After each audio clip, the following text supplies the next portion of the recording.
Bem, vamos começar aqui então, né? Uma boa tarde a todos que estão nos assistindo.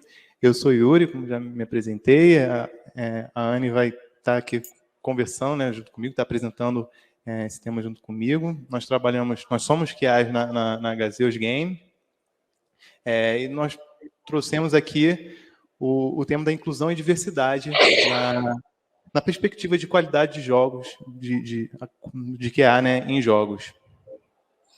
E por que jogos, né, gente?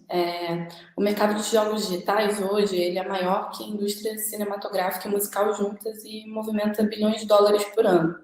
E aí, na perspectiva do jogador, né, ao iniciar uma jogatina, todos nós, independente das nossas diferenças, a gente recebe missões e metas que cabem perfeitamente nas habilidades e recursos que a gente tem disponível no momento. Às vezes, a gente não lembra exatamente como era aquela fase ou a cor do fundo de um tabuleiro, mas a gente lembra como a gente se sentiu jogando aquele jogo, seja frustrados porque não conseguiu usar determinada funcionalidade, ou com extrema felicidade por ter alcançado uma vitória épica, seja individual ou em equipe. Em game design é comum a gente chamar essa feature de sistema de progressão. E aí, para além desse sentimento de extrema felicidade de resolver problemas, enfrentar desafios e conseguir conquistas tem um caráter afetivo. E aí, durante esses momentos de diversão, os games eles ajudam na melhora da coordenação motora fina, estimula a função cognitiva, desenvolvem o equilíbrio, de certa forma, melhoram a memória, a atenção e a concentração e aumentam a confiança e a autoestima.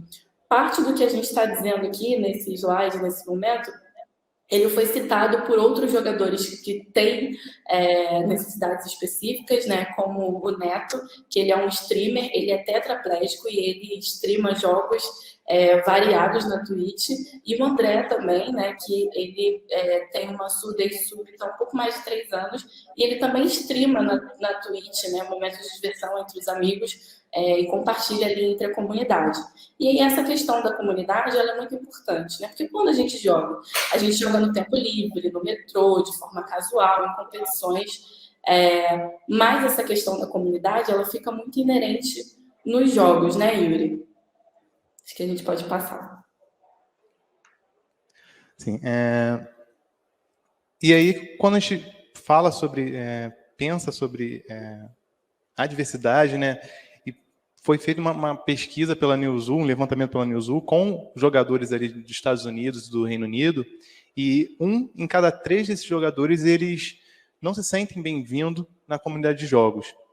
Isso é um sentimento principalmente reforçado pela falta de representação, ali no caso das minorias étnicas e LGBT e a mais, nessas comunidades. E mostra a importância desse tema, né, da inclusão, quando a gente olha uma outra pesquisa feita pela Newzoo que mostra que mais de 40% desses jogadores não jogariam um jogo em que eles não se sentissem representados, que não fosse, eles não sentissem que o jogo fosse feito para eles. Então, a gente traz esse dado para mostrar, dar embasamento à importância do tema no que a gente propõe, no que a gente desenvolve. Na perspectiva de desenvolvedor, né, seja jogando ou criando jogos, as pessoas elas buscam representatividade de alguma forma, seja criando mods, criando, né, fases ali que tenham a ver com você ou não. Na primeira vez que eu fui criar jogos, né, eu sou formada em jogos digitais, e a primeira vez que eu fui criar jogos em 3D, eu sem querer, querendo, né? Eu reproduzi a rua da quadra da favela onde eu morava, né? Que eu nasci e fui criada no Complexo da Penha. E aí eu reproduzi aquela quadra, que para mim era importante, onde o personagem principal era um galo que tinha o objetivo de atazanar a vizinhança. Fui baseada em fatos reais, mas para mim, como desenvolvedora, foi importante ver o meu cenário, né? Onde eu cresci, reproduzido em um jogo. Isso tem a ver com o público-alvo. Yuri, quando você criou o seu primeiro jogo, teve alguma coisa a ver com o território? Não exatamente. A primeira vez que eu trabalhei com jogos, eu trabalhei numa pesquisa, um desenvolvimento de um jogo educativo sobre a história de Gana, e eu foi um estágio, né? Eu fui selecionado para fazer esse estágio justamente pela ligação cultural que a gente tem ali com Gana, porque eles também tiveram uma colonização portuguesa. E isso me trouxe para para esse trabalho, né, essa oportunidade, e me fez já começar a enxergar os jogos como uma ferramenta não apenas de entretenimento, mas também de educativa, como tem muitos jogos que são, e cultural. A gente tem aí diversos tipos de jogos, por exemplo, o dominó, ele é mais global, mas ele tem regras específicas, formas de ser jogado específicas por regiões. O Buraco, o Jogatina, que é o nosso maior jogo, ele é um jogo nacional, ele é da cultura brasileira. Então, jogos têm muito disso também, né? De trazer a pessoa, aproximar a pessoa também pela cultura, pela identificação histórica dela, de vivência dela. E aí a gente tem também mais um dado aqui sobre diversidade em jogos. A gente pode ver que nesse levantamento feito pela Newzoo, mais da metade dos jogadores do mundo em 2022 são ali dos países asiáticos, no Pacífico, Oceania também, né? Mas a gente vê isso nos maiores jogos, nos maiores títulos aí do mercado, não é muito refletido. A gente vê, muitas vezes, personagens que remetem os estereótipos dos países, né, dos continentes, que representam 20% do total ali, que é a América do Norte e Europa. Então, é importante já trazer esse conhecimento, né? Tem a questão ali regional, a gente pode estar desenvolvendo um jogo especificamente para uma região, para uma cultura, que tem, né, identificação, né, que tem um apelo maior para pessoas de determinado espaço, mas quando a gente está fazendo algo global, a gente tem que entender que a gente vai ter uma variedade muito maior de pessoas, né, de tipos de pessoas, a gente pode estar falando aí de idade, gênero, etnia, religião, enfim, é um mundo imenso, né? Então a gente tem que ter em mente isso, né? E não reforçar um estereótipo que a gente está vendo ainda muito forte no mercado. E a gente coloca ali essa informação sobre o mobile, que representa 53% do mercado de jogos, porque vai ser mais ou menos muito do contexto que a gente vai trazer aqui, dos exemplos que a gente pode trazer, porque é o que a gente trabalha mais forte. Nós temos nossos jogos ali no Jogatina pelo site, mas a Gazeus tem os maiores produtos, são jogos mobile. Então, a gente traz essa informação só para reforçar, né, evidenciar a importância do que a gente está trazendo aqui dentro do nosso contexto. Na Gazeus, a gente tem pelo menos assim 9 milhões de pessoas que jogam nossos jogos todo mês, né? Nós somos uma das maiores desenvolvedoras de jogos casuais clássicos no país, e aí em todos os nossos jogos somados há por baixo assim 55 milhões de instalações em celulares, o que equivale a mais ou menos uns 114 maracanãs lotados de pessoas jogando buraco, dominó, canastra, etc. E esses jogadores, eles não são iguais. São cada um únicos à sua maneira, diferentes em história de vida, biotipo. É uma base de membros diversificados em todas as geografias, seja cultura, etnia, gênero, orientação sexual. Então, outros aspectos também envolvendo de origem e identidade. E aí, na Gazeus, entender a diversidade, ela acaba entrando como requisito no alcance de audiência de jogadores em todo o mundo. E a gente entende por diversidade essa qualidade do que é diverso, num conjunto variado de coisas ou pessoas que integram um todo. E aí, né, citando aqui o que está escrito, há várias diferenças entre indivíduos que nos revelam essa variedade, tais como a linguagem, etnia, religião, orientação sexual, cultura, deficiência, gênero, etc. O que a gente vai falar aqui na palestra é como que a gente aplica esse conceito de diversidade nos nossos jogos. E, para além disso, né, a gente entra também no conceito de inclusão. Os jogos, eles são tudo sobre experiências, né, que eles oferecem, seja como expressão artística, contar histórias ou entreter o mundo. E embora a maioria de nós, né, a gente tenha uma memória afetiva relacionada ao ato de jogar, esse tipo de produto não exclui a possibilidade de promover o aprendizado, a socialização e até a melhora de nós mesmos. E aí, no geral, pessoas que jogam estão em busca de uma ampla variedade de experiências, sejam pessoas de baixa renda, com deficiência temporária, situacional, permanente, elas não são diferentes. Ao remover barreiras desnecessárias e projetar para uma variedade de habilidades e necessidades, a gente pode garantir que nossos jogos podem ser jogados por todos. E a gente entende por inclusão um conjunto de meios e ações que combatem a exclusão aos benefícios de vida em sociedade, provocada pelas diferenças de classe social, educação, idade, deficiência, gênero, preconceitos raciais, entre outros.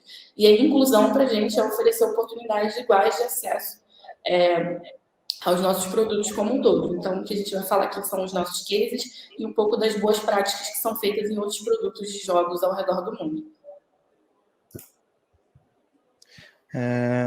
E aí, para poder falar sobre isso e entender por que a gente traz a perspectiva de QA, a gente traz a definição aqui do que é qualidade de software, né?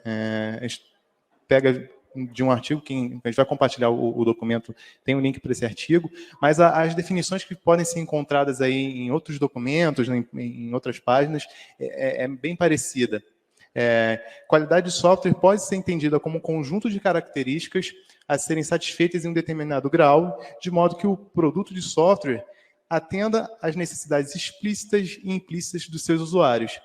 E é muito importante reforçar essa última parte, né, para a gente começar a se questionar durante todo o processo de desenvolvimento, toda a parte de concepção, de ideia de funcionalidades, pesquisas, e ali o que a gente tem de atributos de qualidade, se eles estão pensando, se ele está atendendo essas necessidades explícitas e implícitas dos usuários.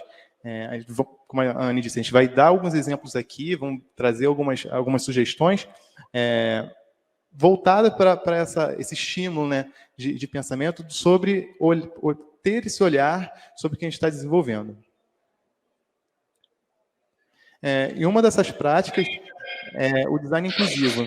O design inclusivo, ele considera, né, diversidade humana no que diz respeito à capacidade, idioma, cultura, gênero, idade e outras formas de diferença humana.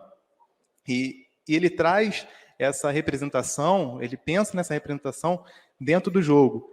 E aí pode ser, né, quando a gente fala de cultura, pode ser elementos gráficos que remetam à cultura, ou pode ser questão do idioma mesmo. Nós temos milhares de idiomas aí pelo mundo.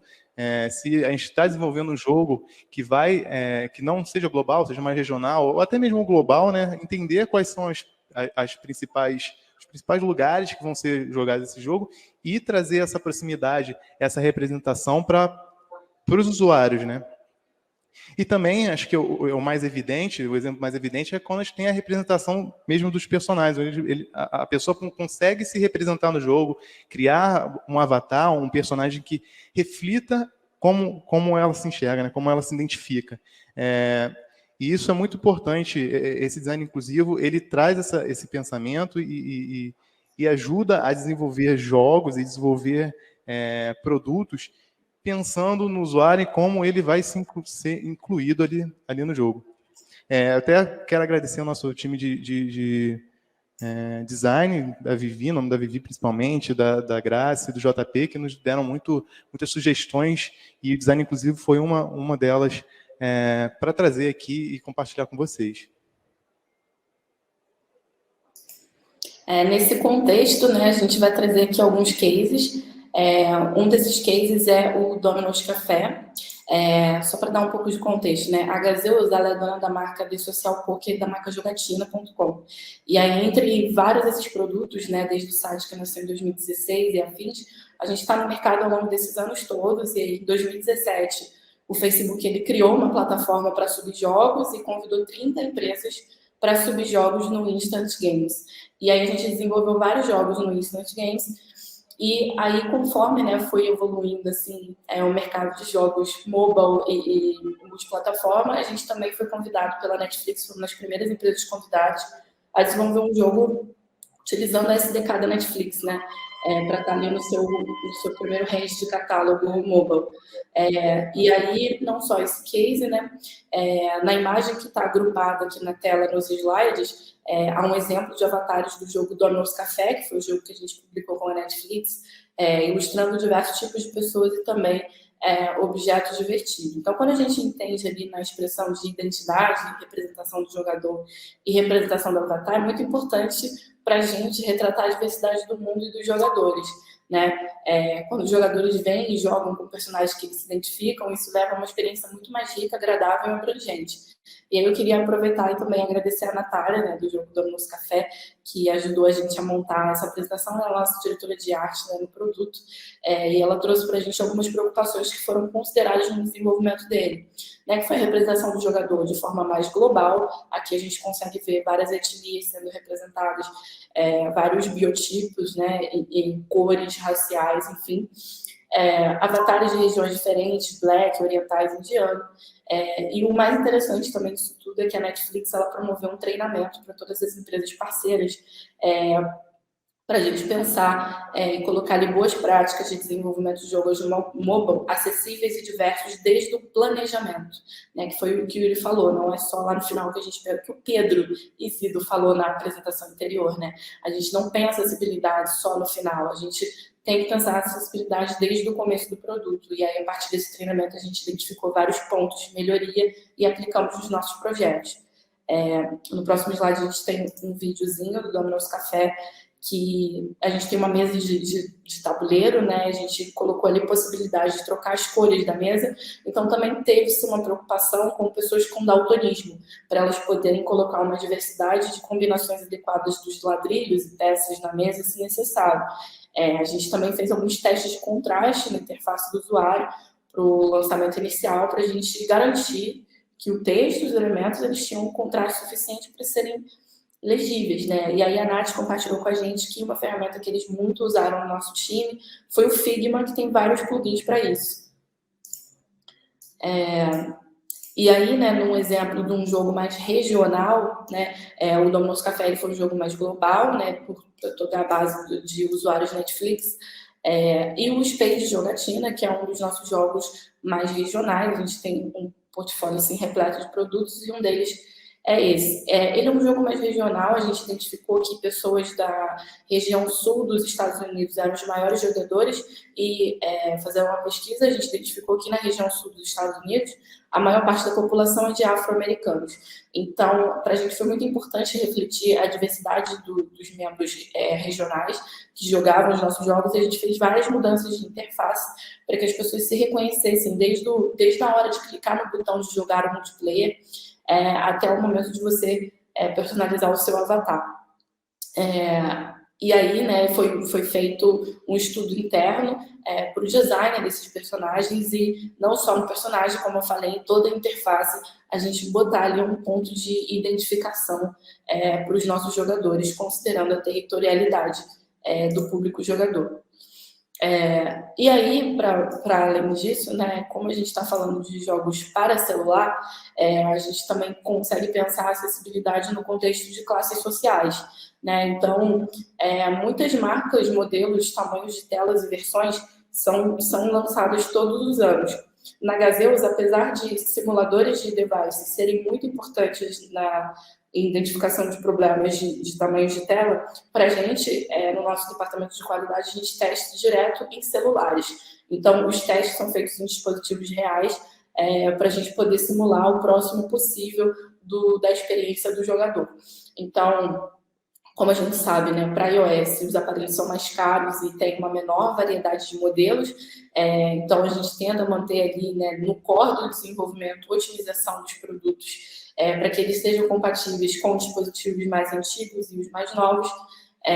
E aí é importante para a gente, né, avaliar o desempenho dos aplicativos para identificar se eles são acessíveis realmente para todos os modelos ou se a gente vai perder uma base com aquele lançamento. Então, desde o princípio do desenvolvimento, a gente sempre tenta manter ali o nosso produto disponível, independente da classe social do jogador. Então, um dos cases que a gente tem sempre melhorado e otimizado que foi um dos nossos primeiros jogos, né, que é o Buraco Jogatina. Quando a gente passou ele para smartphone, a gente identificou ali que a maior base dos nossos jogadores são majoritariamente brasileiros, e a maioria dos smartphones dos nossos jogadores são modelos populares. Então, a média de preço desses dispositivos são aproximadamente R$ 1.500, e aí a gente identificou ali, né? Pô, os nossos jogadores usam Moto G9 Play, Samsung S20, Moto G20. A gente fez uma lista ali a gente pegou, né, uma lista dos modelos que as pessoas mais usam e compramos esses dispositivos para a gente testar diretamente neles. E aí o que a gente identificou também é que uma parte dos nossos jogadores também jogam em Android Go. Então, o que foi o Android Go, né? O Google, ele tem essa premissa, né? Ali na segunda citação, acreditamos que todos precisam ter acesso a experiências incríveis com o smartphone. O Android versão Go se destaca pela acessibilidade aperfeiçoada e maior viabilidade econômica. Então, o Google, no desenvolvimento do Android Go, eles pegaram como premissa ser viável o seu uso para todos os públicos. E aí, por conta disso, eles turbinaram os dispositivos mais básicos deles, um sistema operacional criado para smartphone com menos de 2 GB de RAM. E aí isso forçou várias empresas para que otimizasse mais o seu aplicativo. Criou-se um gênero de aplicativo chamado Apps Lite, né? Que são apps para serem executados em smartphones mais básicos. Então, eles identificaram que mais de 80% dos smartphones Android básicos usam Android Go. Então, para a gente também foi muito importante a gente manter essa otimização dos nossos produtos para que quando grandes empresas viessem com ações como essa, a gente não perdesse grande base dos nossos usuários.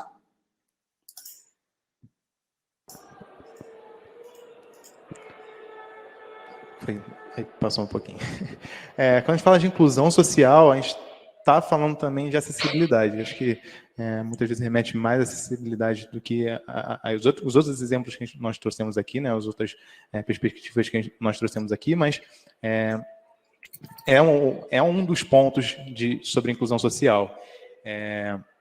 As pessoas com deficiência, é estimado, né, que no mundo elas compõem 1 bilhão de pessoas. Quando a gente olha para o Brasil, a gente vem para o Brasil, no censo de 2010, ou seja, já tem 12 anos aí, foi levantado que 46 milhões de brasileiros possuíam algum tipo de dificuldade em uma das habilidades que foi investigada ali, seja visual, motora, na audição ou mental, intelectual. E isso aí mostra já a urgência de atender essa acessibilidade, porque são cerca de 24% da população, 1/4 da população brasileira tem alguma limitação, enfrenta alguma barreira para poder usar as aplicações, né? E é muito importante frisar aqui a forma que deve se enxergar deficiência, né? Deficiência não é uma condição de saúde pessoal. Na verdade, são interações incompatíveis entre as características do corpo da pessoa e o ambiente que ela vive.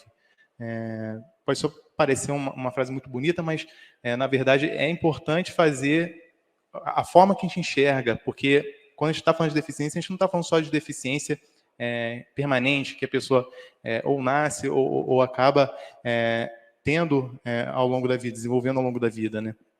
A gente está falando também de alguma, pode ser deficiência temporária, pode ser deficiência situacional, e é importante ter essa definição, né, em mente para poder trabalhar com acessibilidade. E aí uma das formas de poder desenvolver esse pensamento e trazer empatia sobre essa questão é o espectro de persona. Ali no espectro de persona, a gente consegue trazer alguns exemplos, de diferentes tipos de deficiência, mas que atingem, né, a usabilidade, né, dos jogadores da mesma forma, e elas podem ser tanto permanentes, quanto temporárias, quanto situacionais. Ali a gente tem um exemplo do toque, por exemplo, pode ser uma pessoa que foi amputada, teve um dos seus membros amputados e só consegue jogar com uma mão. Pode ser uma que é permanente, né? Pode ser uma pessoa que tem tá com uma tipóia, quebrou o braço ou tem que deixar o braço imobilizado por qualquer outro motivo e só pode também usar o celular ou o controle, né? com apenas uma das mãos, o que é o caso no espectro ali temporário, e no espectro situacional a gente pode estar falando de uma pessoa com uma criança de colo ou num transporte público, está segurando a barra e não consegue usar o celular, o aparelho com as duas mãos. Então, quando a gente fala de design acessível, de acessibilidade, a gente não está falando de um nicho, a gente está falando de um design que seja, que inclui todas as pessoas, né? Não apenas as pessoas que têm o que é entendido como deficiência, aquela deficiência permanente. E aí, com isso, né, a gente começa a pensar e se questionar que tipo de barreiras os nossos jogos impõem aos nossos jogadores, esses grupos, né? E elas são fundamentais para a experiência do jogador, como que ela pode impactar ali o entretenimento dele e a qualidade de vida dele. E aí, olhando com esse espectro de persona, é possível pensar em soluções que foram projetadas apenas para um grupo, apenas para um espectro, mas que está se estendendo para muitos. A gente traz aqui 2 exemplos de como alguns recursos de acessibilidade foram feitos, né? Muitas vezes pensando para uma deficiência, mas acabou atingindo todas as outras, né, dos outros espectros. A gente tem a questão das legendas, que tanto beneficiam pessoas que têm problemas auditivos, mas também, que ali é uma questão mais permanente, como jogadores que estão aprendendo um novo idioma, estou com uma infecção no ouvido, não pode usar o áudio do aparelho, que é a questão mais temporária, e jogadores que estão com uma criança de colo, colocando para ninar, ou estão num transporte público, um ambiente muito barulhento, e não tem, não pode fazer o uso do áudio, né, do som. Então, elas também beneficiam pessoas que estão nesse espectro situacional. E o áudio contraste, o áudio descrição e o contraste, né, que serve tanto para pessoas com baixa visão ou com dificuldade de aprendizagem, jogadores que estão ali com fadiga ocular ou alguma infecção no olho, e jogadores que estão com problemas de iluminação, estão em um local que é mais escuro ou com um aparelho com o modo de energia ligado. E aí, reforçando que a acessibilidade não é comprometer a criatividade e a arte do jogo, revisar jogos que já estão completos, ou adotar uma prática de um tamanho veste todos, né? Vou fazer isso e vai servir para todo mundo. Na verdade, o apoio na realização da visão criativa, ajudar a garantir que os jogos eles sejam experimentados em sua total forma, né? Conforme esperado, e conseguir alcançar mais pessoas, ressoar em um público maior de todo mundo. E aí é muito importante a gente, como qualidade, quem nos assiste que é também de qualidade, ajudar a impulsionar essas mudanças necessárias no nosso setor. A gente já vem de um setor, né, de uma área que há pouco tempo atrás, né, não era muito presente, não tinha em muitas empresas de desenvolvimento, e hoje é visto como muito necessário, né, essencial. E da mesma forma que a gente teve todo esse trabalho no passado, a gente pode também contribuir para fazer essa mudança de visão através do nosso trabalho ali de qualidade e com aquele entendimento de que qualidade, um produto com qualidade, ele está atendendo às necessidades, né, implícitas e explícitas do usuário. E a gente traz aqui alguns tópicos como exemplo de coisas que podem ser feitas nos jogos ou até em aplicativos, podem ser replicados em outros aplicativos. E testes ali que a gente pode olhar para poder apontar alguns problemas que podem ser, algumas barreiras que podem ser superadas. Tem questão da legibilidade, que a gente pode falar tanto de legibilidade como flexibilidade dos displays, para poder se adaptar a displays diferentes, mas também quando a pessoa precisa adaptar o tamanho do texto, o tamanho da letra, para poder usar o aparelho. Então, os displays ali, né, a aplicação, ela precisa se adaptar para nesses dois aspectos. Cores, né, cores e contraste. No caso de jogos, nós temos as questões dos controles, a gente tem que pensar tanto pessoas que possam usar com as mãos, ou só com uma mão, ou não consegue usar sem algum tipo de apoio. A gente tem que sempre refletir sobre isso. Os níveis de dificuldade, para permitir que pessoas que têm alguma deficiência intelectual, mental, possa também utilizar, né, jogar os nossos jogos. Nesse sentido também tem as cargas sensoriais ali, para quem tem evitar causar algum impacto em pessoas que têm epilepsia, e cognitiva para quem tem dislexia ou questão mesmo de atenção, não pode ler com a atenção que está sendo exibido. Se tiver muita informação na tela, ela não consegue absorver. Ou tem também as pessoas que têm TDAH, têm déficit de atenção, né? Elas, com muita informação, ela também não pode acabar pulando informações importantes, coisas importantes no jogo ou na aplicação, se tiver muita informação ali na tela. E a comunicação dos jogadores. A gente oferece ali no nosso chat tanto a forma de se comunicar com texto, escrevendo o mesmo texto, mas a gente oferece em alguns jogos emojis para a pessoa se comunicar de uma outra forma mais gráfica, permitir esse tipo de comunicação, e também com textos pré-prontos, né? No caso do Dominó, é um jogo global, então acontece de pessoas no Brasil, está jogando com pessoas no México, e pode ter esse conflito de idioma, então a pessoa tem um texto pré-pronto ali para poder usar e enviar para os outros jogadores.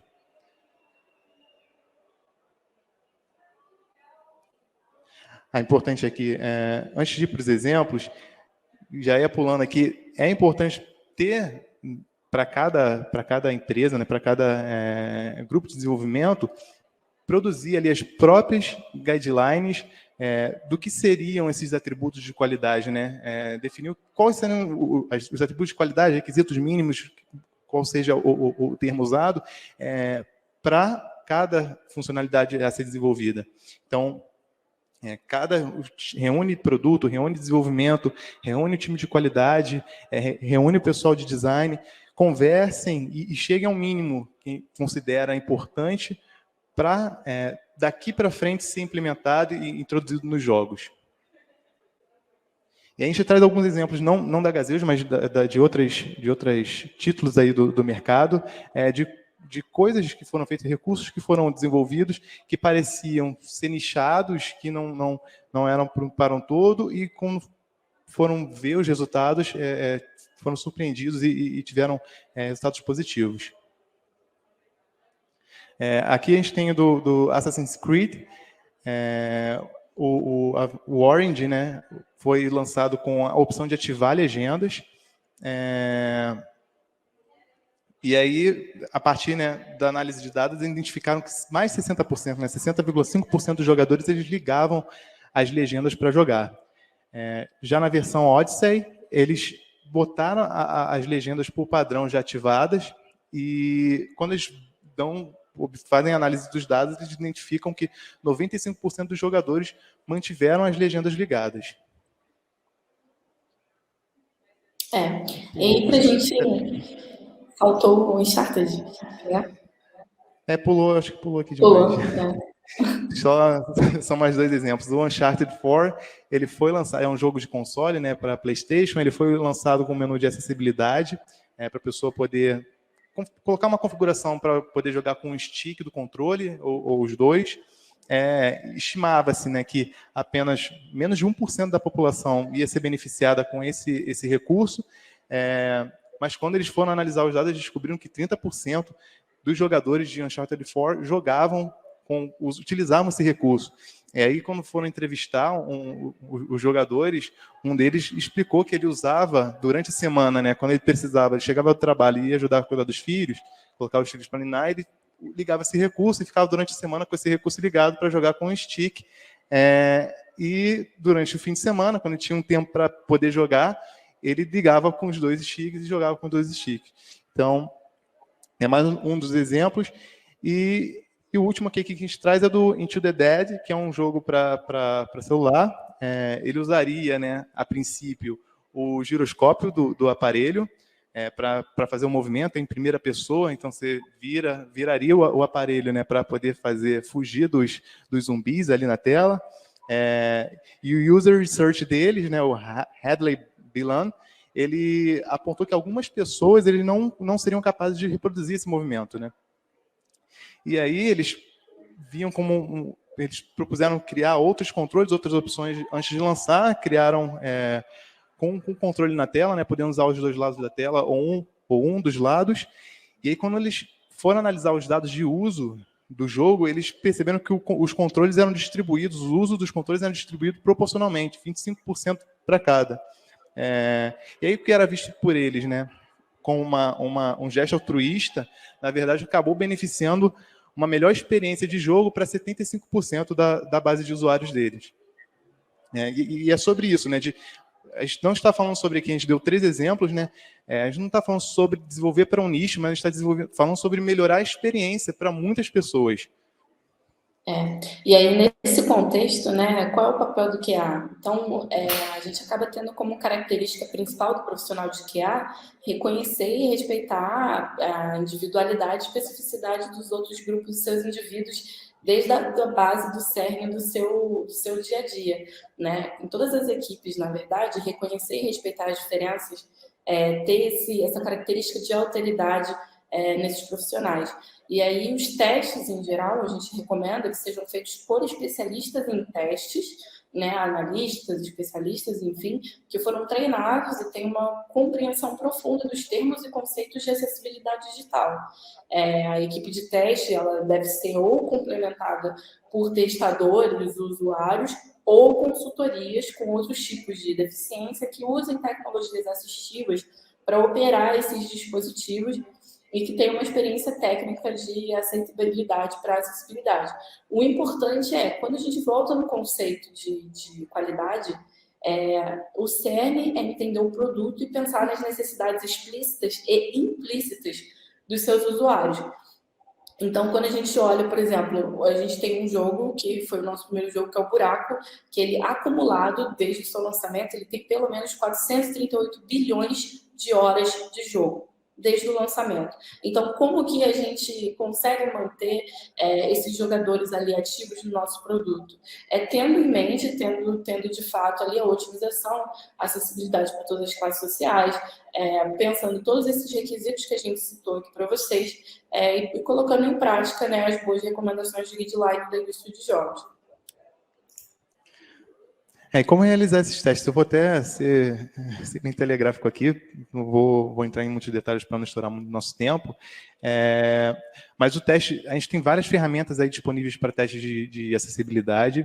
Como a Anne reforçou, é muito importante trazer, ter tanto ou uma consultoria ou um treinamento de pessoas que realmente usariam esse recurso ou que elas executem esses testes, seja diretamente ali dentro da empresa, seja um parceiro do time ou seja uma empresa externa que executa esses testes para vocês.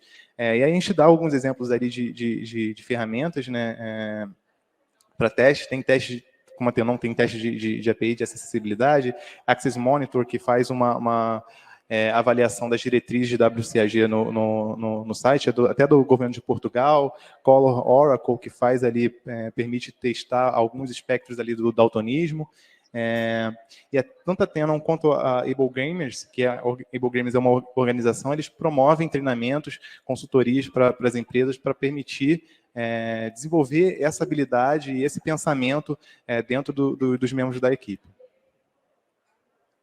E aí acho que um dos pontos principais é começar pelo porquê, né? Por que colocar e fazer ações de diversidade e inclusão nos produtos?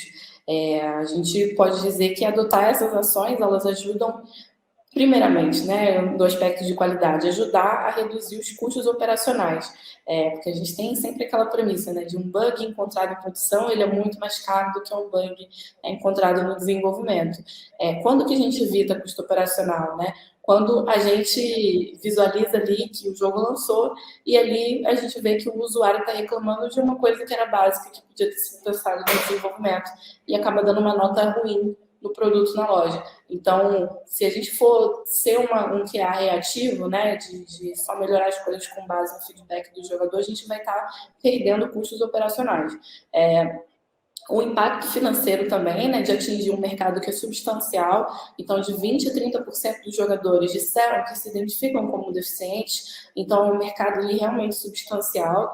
E também os outros fatores, né? Representatividade pelo engajamento afetivo, ter ali como referências boas práticas do mercado, desenvolver e pensar, ter isso como premissa, né? Que o desenvolvimento é realizado por pessoas para todo tipo de pessoas. O nosso jogo é lançado para o mundo, né? Então, e aí, como consequência, a gente acaba ampliando a base de usuários. Então, quando as ações de diversidade e inclusão são feitas em empresas de tecnologia, elas refletem, obviamente, no impacto no alcance do produto, mas, além disso, ela melhora a cultura interna da equipe de desenvolvimento de toda a empresa, né? E aí, fazendo esse gancho, né, para a gente encerrar aqui, a gente colocou aqui no nosso QR Code, vai direto para o LinkedIn da Gazeus, que a gente, inclusive, temos vagas específicas de diversidade e inclusão. Yuri, palavras de encerramento. Só agradecer aqui a oportunidade, o espaço para a gente falar sobre isso. Essa apresentação foi construída por várias mãos, né? Não só eu e a Anne. Agradecer aqui o time de design, o time a Nath, né? Nossa artista. E agradecer também ao pessoal do marketing, principalmente o Felipe Paz, ele ajudou aí a deixar esses slides bonitinhos. E todo o time de gente de gestão de cultura que nos incentivou e trouxe até aqui. Tem os nossos contatos, eu sei que já acabou o nosso tempo. Quem quiser falar mais sobre isso, mandar pergunta, conversar não só sobre diversidade, mas também qualquer outro tema, jogos, qualidade, podem entrar em contato. E ali, tanto no blog da Gazeus quanto no LinkedIn, tem postagens sobre jogos e também diversidade. Obrigada, pessoal. Obrigado.